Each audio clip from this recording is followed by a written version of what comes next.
కొడంగల్ నివాసిని. ఇదే కొండలి రెడ్డి పగి నుండి ముఖ్యమంత్రి రేవంత్ రెడ్డి గారి జన్మస్థానం నుండి వారు ఎంపీటీసీగా, జెడ్పీటీసీగా, అదేవిధంగా మా కొడంగల్ నుండి ఎమ్మెల్యేగా గెలిపించి ఈరోజు ముఖ్యమంత్రిని చేసి ఈ రాష్ట్రానికి ఏగుమని చెప్పి పంపించినటువంటి ఘనత ఈ కొడంగల్ బిడ్డగా మేము గర్విస్తున్నాం.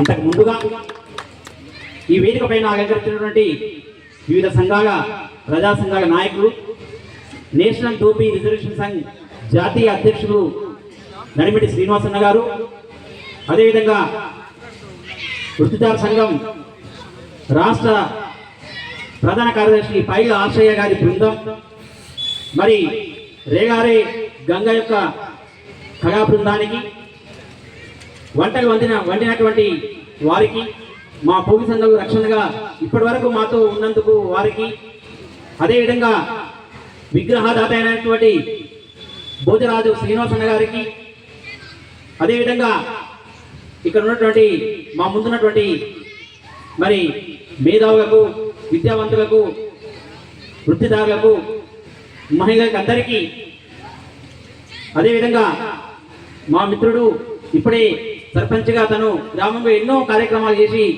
ఒక రజక బిడ్డ, ఒక ప్రజాప్రతినిధి అయితే ఏం చేస్తాడని చెప్పి చూపించినటువంటి మా అన్నకి, అదేవిధంగా ఈ ప్రాంతాన్ని మీటింగ్ కోసం ఇచ్చినటువంటి స్కూల్ యాజమాన్యానికి, ప్రతి ఒక్కరికి, అదేవిధంగా ప్రజాప్రతినిధులు వచ్చినటువంటి మరి ఎమ్మెల్యే గారికి, వంశీకృష్ణ గారికి, ప్రతి ఒక్కరికి పేరు పేరున హృదయపూర్వక ఉద్యమ వందనాలు తెలియజేసుకుంటున్నాను.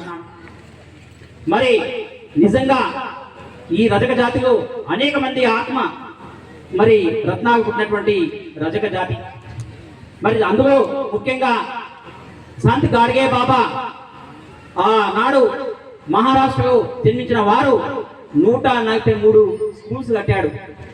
అంత గొప్ప వ్యక్తి మరి మహారాష్ట్రలో పుట్టడం, మన జాతి బిడ్డ కావడం మనం గర్వించాల్సినటువంటి విషయం. మరి శ్రీకృష్ణుని పైన పాట పాడి ఊరూరా మరి అనేక కీర్తనలు పాడి 143 స్కూల్స్ కట్టి విద్య యొక్క ప్రాధాన్యతని వారు చాటి చెప్పినటువంటి గొప్ప వ్యక్తి సంత్ గాడ్గే బాబా. ఆయన పేరున మహారాష్ట్రలో న్యూ అమరావతి పట్టణంలో యూనివర్సిటీ కూడా నిర్మించినటువంటి మహారాష్ట్ర ప్రభుత్వానికి ఇక్కడి నుంచి వారికి ధన్యవాదాలు తెలియజేసుకుంటున్నాం. వారిపైతే బడగేశ్వర స్వామి పురాణం మీకు అందరికి తెలిసిందే. అంత గొప్ప మహనీయుడు మన దేవుడు కావడం వారికి శిరస్సు వచ్చి పాదాభివందన తెలియజేసుకుంటున్నాను. వారి సంత్ గాడ్గే బాబా ఆశయాలను, వారి సేవా దృక్పథాన్ని తెలంగాణ రజక రిజర్వేషన్ సమితి ముందుకు తీసుకుపోతుందని చెప్పి సందర్భం తెలియజేసుకుంటూ, ఆ మణేశ్వర స్వామి యొక్క ఆశీస్సులు మా పైన ఉండాలని చెప్పి, ఈ జాతికి హక్కుల కోసమై, ఎస్సీ రిజర్వేషన్ కోసమై నిర్విరామంగా పోరాటం చేయాలని చెప్పి, ఒక అధ్యాపకుడిగా, ఒక ఇంటర్మీడియట్ మ్యాథ్స్ చెప్పే వ్యక్తిగా, నేను ఎంఎస్సీ ఎంబీడీ చేసిన వ్యక్తిగా 4 గోడల మధ్యనే కాదు, ఈ 33 గోడల జిల్లా గోడల మధ్యన పాఠం చెప్పాలని చెప్పి ముందుకు వచ్చినటువంటి వ్యక్తిని నేను. మరి అంతేకాకుండా దీనికి ఎంతో మంది సహకరిస్తూ మీ పోకంపగి నుండి కూడా మరి మా బిడ్డ భోజరాజు ప్రశాంత్ గారు అడ్వకేట్ గా ఉంటూ మరి తెలంగాణ రజక రిజర్వేషన్ సమితిలో రాష్ట్ర యూత్ వర్కింగ్ ప్రెసిడెంట్ గా వారు కొనసాగుతూ ఈ రోజు మమ్మల్ని ఇక్కడికి ఆహ్వానించినందుకు వారికి ప్రత్యేక ధన్యవాదాలు తెలియజేసుకుంటున్నాం.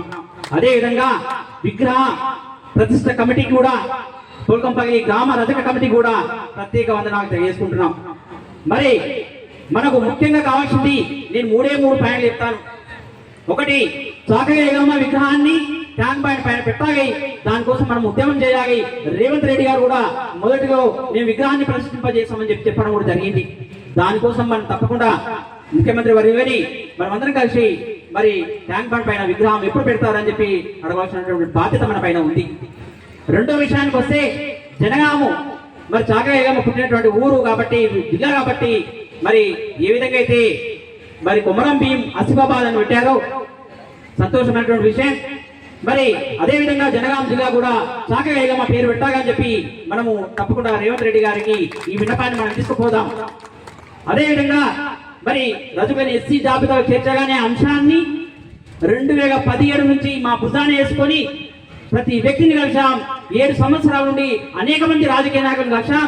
ఎస్సీ ఎస్టీ బీసీ మైనార్టీ యొక్క మద్దతు తీసుకొని మరి మేము ఆనాడు మందకృష్ణ మాదిగ స్టార్టింగ్ అడిగినప్పుడు మీరు ఎట్లా చేస్తారని చెప్పినటువంటి వ్యక్తి ఒప్పించి మెప్పించి సరే మీరు కూడా చేయడం న్యాయబద్ధమైందని చెప్పి వరకు ఒప్పించిన వారిని. అదేవిధంగా మాఘమహానాడు చెన్నై గారిని కూడా ఒప్పించడం జరిగింది మా అన్న సమక్షంలో. అదేవిధంగా ఢిల్లీ నుండి గల్లీ వరకు ఎస్సీ రిజర్వేషన్ అంశాన్ని ప్రతి ఒక్కరికి ప్రతి నాయకుడికి చెప్పినాం. మొన్న రేవంత్ రెడ్డి గారిని మరి ఏప్రిల్ 16 రోజు కూడా వారిని తగ్గడం జరిగింది మా బృందం. ఎస్సీ రిజర్వేషన్ ఆనాడు 2016 టీడీపీ కాంగ్రెస్ నుండి శాసనసభ సభ్యులుగా ఉన్నప్పుడు మీరు మరి కడియం ఏది కేసీఆర్ ముఖ్యమంత్రి ఉన్నప్పుడు మరి మధుసూదనాచారి స్పీకర్ ఉన్నప్పుడు 2016 డిసెంబర్ 26 రోజు రేవంత్ రెడ్డి గారు రజక సంక్షేమ పథకాలతో పాటు మరి ఎస్సీ రిజర్వేషన్ అంశాన్ని కూడా మాట్లాడడం జరిగింది. ఆ విషయాన్ని కూడా వారికి చెప్పడం కూడా జరిగింది. దాన్ని కూడా తప్పకుండా మేము కేబినెట్ లో మాట్లాడి మీకు సానుకూలమైనటువంటి తీర్పు ఇస్తామని చెప్పడం కూడా జరిగింది. ఒట్టించేవాడు మనవాడే కాబట్టి మన ప్రాంతం వాడే కాబట్టి తప్పకుండా మనము ఎస్సీ రిజర్వేషన్ కోసం అన్ని విధాలుగా మా ప్రయత్నాలు మేము చేశాం. ఇక ఉన్న ముందు ప్రయత్నం ఏంటి అంటే ఉద్యమ బాట పట్టడమే. దానికి ఎస్సీ ఎస్టీ బీసీలు కూడా మద్దతు ఇవ్వాలని చెప్పి సందర్భంగా తెలియజేసుకుంటున్నాం. అంతేకాకుండా ఈ రోజు చూడండి కోల్కంపల్లిలో మరి అద్భుతంగా వాతావరణం కూడా చేంజ్ అవుతా ఉంది. అక్షంతగానే వర్షంతో స్వాగతించింది. మరి చల్లని వాతావరణంతో ఉదయం పులకరించిపోయింది. ఇప్పుడు వేడిని ఇస్తుంది. ఉద్యమము అనేది వేడిగా ఉండాలి, ఆ ఉద్యమం వేడిగా రగిలించాలని